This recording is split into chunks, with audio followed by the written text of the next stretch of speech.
As the British government struggles to bring down its deficit, cutbacks to welfare are proving controversial. In this week's London Comment, Ed Boyle looks at the effect on those at the bottom and those at the top.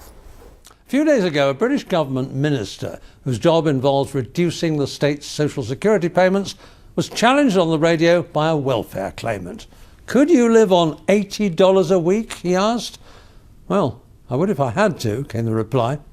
Since then, the financial affairs of the minister and the claimant have been taken to pieces.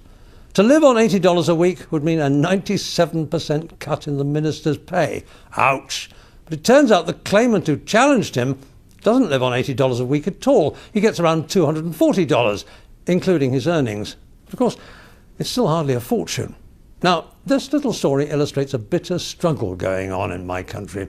Britain still has a deep financial deficit, and the Conservative government is trying very hard to cut public spending. Wages are virtually frozen, but there is a gut feeling, real or imagined, that the poor are becoming conspicuously poorer.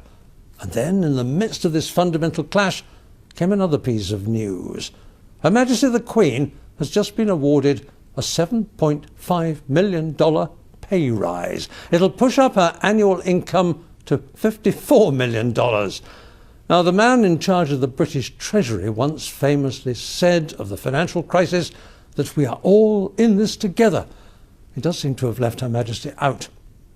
This pay rise will be met through the profits of the Crown Estate, a vast land bank owned by the royal family. For example, much of London's famous Regent Street is part of the Crown Estate and commands sky-high rents from the stores who trade there.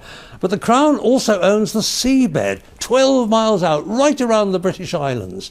Very large offshore wind farms are being built there right now, and they'll all be paying fat rents to the royal family. In their own defence, the royals have cut spending back during recent years and put off expensive maintenance work on their palaces and castles.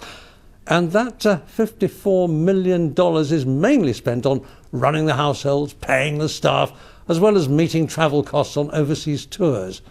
Besides, in just a few weeks' time, there'll be another royal mouth to feed, so the extra cash might come in quite useful.